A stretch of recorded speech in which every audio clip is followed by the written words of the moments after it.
ታሪካችን የሚጀምረው ናሪ በምትባል ምግብ አድራሽ ወጣት ሴት ሲሆን በአሁኑ ሰዓት በጣም ወፍራም እንደሆነች እንመለከታለን። ነገር ግን ሁልጊዜም እንደዚህ እንዳልነበረች ከታሪኩ እንረዳና ታሪኩ ወደ ኋላ ተመልሶ ናሪ ቀጭንና ታዋቂ የሴቶች ሙዚቃ ቡድን መሪ እንደነበረች ጊዜ ሲያሳየን በወቅቱ ብዙ አድናቂዎችና ብሩህ የወደፊት ተስፋ እንደነበራት እንረዳለን። ነገር ግን አንድ ቀን ከአንድ ዳይሬክተር ጋር የተያያዘ የውሸት ቅሌት ሁሉንም ነገር ያበላሽና አድናቂዎቿ ጀርባቸውን ሲያዞሩባት ስራዋ ሙሉ በሙሉ ያበቃለት ሲሆን በከፍተኛ ጭንቀትና ድብርት ውስጥ የገባችው ናሪ ሁልጊዜ ብዙ ምግብ መመገብ ትጀምርና ሰዎች እሷን መለየት እስኪሳናቸው ድረስ በጣም ትወፍራለች። ወደ አሁኑ ስንመለስ ናሪ ቴሌቪዥን ስትመለከት የቀድሞ ፍቅረኛዋን ዜን ከቀድሞ የቡድን ጓደኛዋ ከኪራ ጋር ሆኖ እናይና ሁለቱም አሁን ፍቅረኛሞች መሆናቸው ይነገራል። ዜን እንኳን አላመነኝም ብላ በማሰብ ናሪ በጣም ብታዝንም ነገር ግን በዚያው ቅጽበት አዲስ የምግብ ማድረስ ትዕዛዝ ስለሚመጣላት ለመኖር መስራት እንዳለባት አስታውሳ ወደ ስራ ትነሳለች። በቀጣዩ ትዕይንት ላይ ከዋና ወንድ ገጸ ባህሪ ከሬን ጋር እንተዋወቅና እሱ ትልቅ የመዝናኛ ኩባንያ ባለቤት ሲሆን የኪራ ትልቅ አድናቂም እንደሆነ እንረዳለን። የምግብ ትዕዛዙን ልታደርስ ስትመጣ ሬን ስልኩን ባለማንሳቱና በሩም ክፍት በመሆኑ ናሪ ወደ ውስጥ ገብታ ልትጠራው ትሞክራለች። በድንገት ግን እግሯ ተንሸራቶ ምግቡ በሙሉ መሬት ላይ ይደፋባታል። በጣም ስለራባትም የተደፋውን ምግብ ከመብላት ራሷን መቆጣጠር አልቻለችም።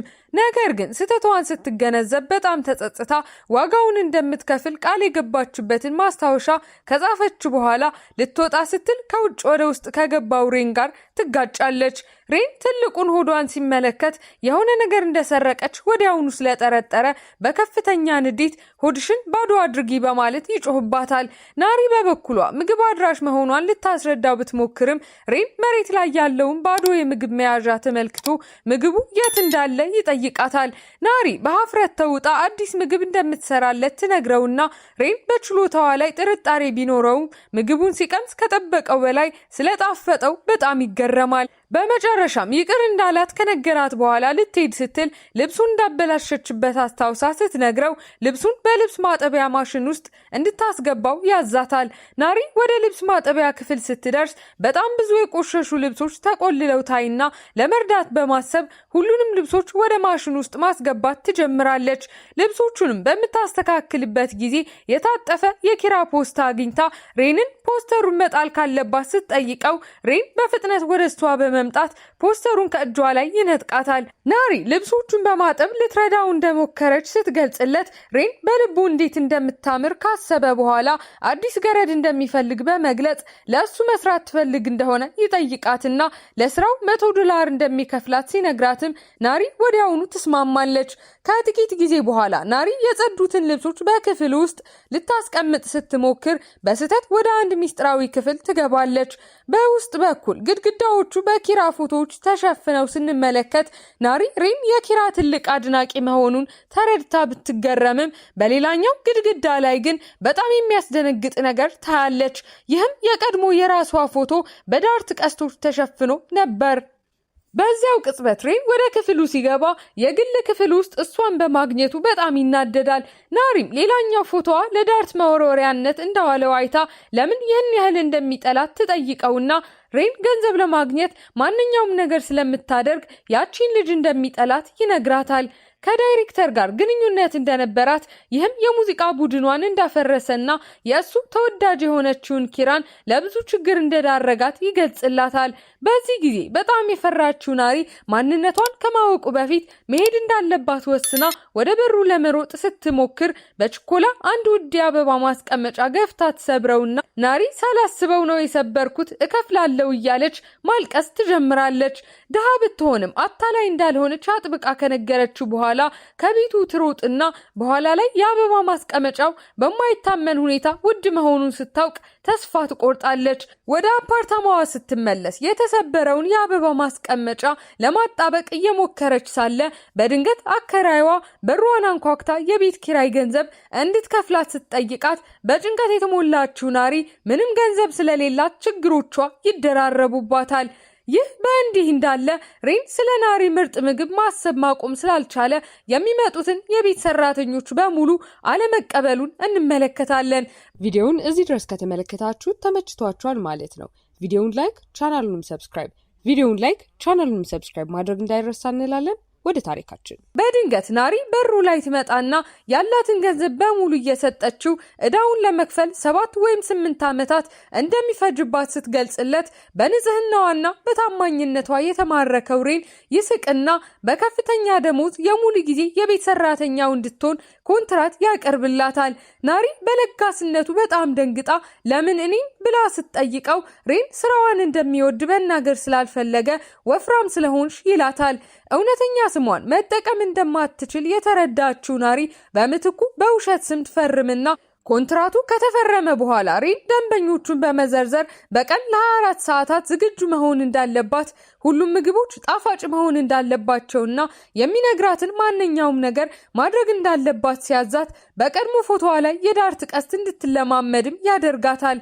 በኋላም በዚያው ምሽት እሱ እስኪተኛ ድረስ መተኛት እንደማይፈቀድላት አዲስ ሕግ ሲጨምርባት ይህ አዲስ ሕግ ለናሪ ብዙ እንቅልፍ የሌላቸው ምሽቶችን እንደሚያስከትልባት እንመለከታለን። አንድ ቀን ጠዋት ናሪ ቁርስ በምታቀርብበት ጊዜ ኪራና ዜን በቴሌቪዥን ፕሮግራም ላይ ታይተው ሬን ተወዳጁን በማየቱ ቢደሰትም ኪራ ግን በቀጥታ ስርጭት ለዜን የጋብቻ ጥያቄ ስታቀርብለትና ዜንም ምቾት ባይሰማውም ጥያቄዋን ሲቀበል ይህን የተመለከተው ሬን በንዴት ጎድጓዳ ሳህኑን መሬት ላይ ይሰባብረዋል። ናሪም ልቧ ተሰብሮ በጸጥታ ማልቀስ ትጀምርና ሳህኑን ለማጽዳት ስትሞክር ሬን እንባዎቿን ተመልክቶ አንድን ሰው መውደድ ሞኝነት እንዳልሆነና የሁሉም ሰው ስሜት ሊከበር እንደሚገባ በመናገር ያጽናናታል። በዚህ አጋጣሚ የእሱ ደግነት ናሪን ይበልጥ እንድታለቅስ ሲያደርጋት፣ በኋላ ላይ ግን በቀዝቃዛ ባህሪው በመናደዷ ቴሌቪዥኑን ታጠፋበትና ሬን መልሶ ኪራን ለማየት ሪሞቱን ሊቀማት ሲሞክር ትግል ይፈጠራል። በዚህ መሃል አንዱ በሌላው ላይ ሲወድቁና አይን ላይን ሲገጣጠሙ ሬን ዝነኛዋን አይዶል እንደምትመስል ቢያስብም ሐሳቡን በፍጥነት አባሮ ገፍቶ ያስነሳታል። በዚያው ምሽት ናሪ ወደ ቤቷ ስትሄድ ሌባ መስላ የታየቻቸው 2 የጥበቃ ሰራተኞች ሊያሯሩጧት ሲጀምሩ በፍጥነት ለመሮጥ ስትሞክር ተሰናክላ እግሯን ትጎዳለች። በዚያው ቅጽበት ሬን ብቅ ብሎ ለጠባቂዎቹ አዲሷ የቤት ሰራተኛው መሆኗን ከነገራቸው በኋላ መጎዳቷን ሲያይ አዝሎ ወደ ቤት መውሰድ ቢጀምርም በግልጽ እየታገለ እንደሆነ እናያለን። ወደ በሩ ሲደርሱ እግሮቹ ተዳክመው ሁለቱም ሲወድቁና ወደ ውስጥ ሲገቡ ሬን መንቀሳቀስ ስለከበደው ናሪ ሌሊቱን ሙሉ ከጎኑ ሆና ስትንከባከበው ታድርና በማግስቱ ሬን ከእንቅልፉ ሲነቃ ከጎኑ ተኝታ ሲያገኛት ለሱ ባላት እንክብካቤ ልቡ ሲነካ እናያለን። በኋላ ላይ ሬን እናቱ ድንገተኛ የፍቅር ቀጠሮ እንዳዘጋጀችለት ስትነግረው ምንም አማራጭ ስለሌለው ናሪን አብራው እንድትሄድ ያስገድዳታል። እዛም ሲደርሱ የቀጠሮዋ ሴት የቀድሞ የናሪ የሙዚቃ ቡድን 3ኛ አባል ሊና መሆኗን ይረዳሉ። ናሪ በጣም ደንግጣ ሾልካ ለመውጣት ብትሞክርም ሬን ያስቆማትና በሁኔታው ምክንያት ሊናን መጀመሪያ ላይ ባያውቃትም ሊና ግን ናሪን ትኩር ብላ እያየች በሂደት ታውቃታለች። ሬን ከቦታው ሲርቅ ሊና ናሪን ምን እንደተፈጠረ ስትጠይቃት ናሪም ትግሏን በሙሉ ስትነግራት ሊና ለጓደኛዋ በጣም አዝና እንደምትረዳት ቃል ትገባላታለች። በዚያው ቅጽበት ሬን ተመልሶ ሊናን ከእሱ ናሪን ለመግዛት ሲጠይቃትና እሱ በኮንትራት ስር ያለች ሰራተኛ መሆኗን ሲገልጽ ሊና እንቢ ብላ በንዴት ስትወጣ ከሬን መልካም ረዳት ከጄ ጋር ትጋጫለች። ይህም ለሊና የመጀመሪያ የፍቅር እይታ እንደሆነ እንረዳለን። ከትንሽ ቆይታ በኋላ ናሪ ለሬን የፊት መለየት ችግር እንዳለበት ለሊና ትገልጽለትና ለዚህም ነው ሊያውቃት እንዳልቻለ ታስረዳለች። በኋላ ላይ ናሪ የቀድሞ ፍቅረኛዋን የዜንን ፖስተር አይታ አስደሳች ጊዜያትን እያስታወሰች ወደ አንድ ስቱዲዮ ስትሄድ በውስጥ ዜንን ልምምድ ሲሰራ አይታ ልትሸሽ ብትሞክርም እሱ ግን አይቷት ይጠራታል። የፊት ማስክ አድርጋ ራሷን ለመደበቅ ስትሞክር ዜን ከዓመታት በፊት የሰጣትን የእጅ አምባር በእጇ ላይ አስተውሎ እንዴት እንዳገኘችው ሲጠይቃት ናሪ ትልቅ አድናቂው እንደነበረች ዋሽታ ለማምለጥ ትሞክራለች። ነገር ግን ብዙ ከመናገሯ በፊት ሬን እየተጣደፈ ገብቶ ናሪን ጎትቶ ሲወስዳትና በመኪናው ውስጥ በጣም ተናዶ የቤት ሰራተኛው ከዚህ የሆነ ነገር መልበሷን መታገስ ስላልቻለ አምባሩን ከእጇ ላይ ነጥቆ በመስኮት ይወረውርባታል። ናሪ ልቧ ተሰብሮ መኪናው እንዲያቆምላት ጮሃ አምባሩን ስትፈልግ በሐዘን ታለቅሳለች። በዚያው ምሽት ሬን በጸጸት ተውጦ ሊረዳት ሲመለስ ሊፈልጉ ሲጋጩና ትንሽ ነፍሳት ስትበር የፈራችው ናሪ በሬን እቅፍ ውስጥ ስትገባ የፍቅር ስሜቱ ያደረበት ናሪ ለምን ሊናን ሊያውቃት እንዳልቻለ ስትጠይቀው በፍጥነት ይጠፋል።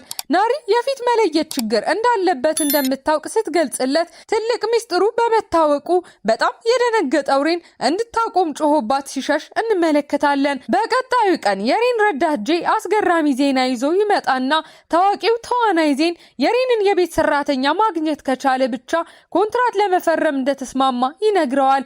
ሬን በቅናት ተውጦ እምቢ በማለት ናሪን አይኑን ከእርሷ ላይ ላለማንሳት ሲል አዲሷ ጸሐፊው ያደርጋታል። በኩባንያው ውስጥም ናሪ የቀድሞ ተቀናቃኟን ኪራን ታያታለች። ኪራ በናሪ ክብደት ምክንያት ባታውቃትም የናሪን እውነተኛ ማንነት ያወቀው ጄ ለሬን እውነቱን ሊነግረው ሲል ሊና በድፍረት የጋብቻ ጥያቄ በማቅረብ ታስቆመዋለች። በኋላ ላይ በኩባንያው ዝግጅት ላይ ኪራ የቀጥታ የምግብ ዝግጅት ፕሮግራም እንድታቀርብ ሲጠበቅባት ምግብ መስራት ስለማትችል ሬን ናሪን ማስክ አድርጋ እንድትተካ ይጠይቃታል። ዝግጅቱ ተጀምሮ ኪራ ናሪ ያዘጋጀችው ምግብ እንደቀመሰች ከባድ የአለርጂ ምላሽ አሳይታ ስትዝለፈለፍ ሁሉም ሰው በጣም ይደነግጣል። ምክንያቱም ኪራ የኦቾሎኒ አለርጂ ነበረባት። ሬን ወዲያውኑ ናሪን በመጠርጠር ወደ ጎን ገፍቷት ኪራን ወደ ሆስፒታል ሲወስድ በኋላም ናሪ ሆን ብላ ኦቾሎኒ በምግብ ውስጥ እንዳስገባች በመክሰስ ኪራ ከዜን ጋር ግንኙነት ስለጀመረች እንደሆነ ይነግራታል። ናሪ እንዲህ አይነት ክፉ ነገር ሊያስብባት በመቻሉ ልቧ ሲሰበር እናያለን። ነገር ግን ሬን ብዙም ሳይቆይ ጥርጣሬ ስለሚያድርበት ምርመራ ሲያደርግ የኪራ ረዳት የኦቾሎኒ ቸኮሌት እንደገዛች አውቆ ናሪ እንደተቀነባበረባት ይረዳል። ይህ በእንዲህ እንዳለ ናሪ በአንድ ፓርክ ውስጥ እንድትገናኘው የሚጠይቅ ማስታወሻ ደርሷት ስትሄድ ኪራ እየጠበቀቻት ታገኛታለች። ኪራ ፈገግ ብላ ናሪን ከረጅም ጊዜ በፊት እንዳወቀቻትና የኦቾሎኒውን ክስተት በሙሉ እሷ እንዳቀነባበረችው ታምናለች። ናሪ በፍርሃት ስትሰማ ኪራ ከዓመታት በፊት ከዳይሬክተሩ ጋር ያሴረችባት እሷ መሆኗን ጭምር ስትገልጽላትና ከዚያም የናሪን አዲስ ገጽታ ለጋዜጠኞች እንደምታጋልጥ ስትዝትባት በዚያው ቅጽበት ሬን ይደርሳል። ኪራ አለርጂዋን እንዳስመለሰች እንደሚያውቅ ገልጾ ውሸታም ብሎ ሲጠራትና የናሪን እጅ ይዞ የተሸፈነችውን ኪራን ትቷት ሲሄድ እናያለን። ቤቱ ሲመለሱ ሬን ሰክሮና በስሜት ተውጦ ናሪን ፍቅሯን እንድትገልጽለት ሲጠይቃት ስለ አንድ ሰው መጨነቅ የሚለውን ስሜት ስትገልጽለት ለእሷ ያለውን ስሜት ይገነዘባል። ወደ እሷ ተጠግቶ ሲስማት ናሪ እውነቱን መናገር ስላለባት ከእሱ ርቃ እኔ የምትጠላት ኮከብ ናሪ ነኝ ብላ ብትናዘዝም ሬን ግን ቀድሞውንም ስላንቀላፋ በጣም ዘግይታ ነበር።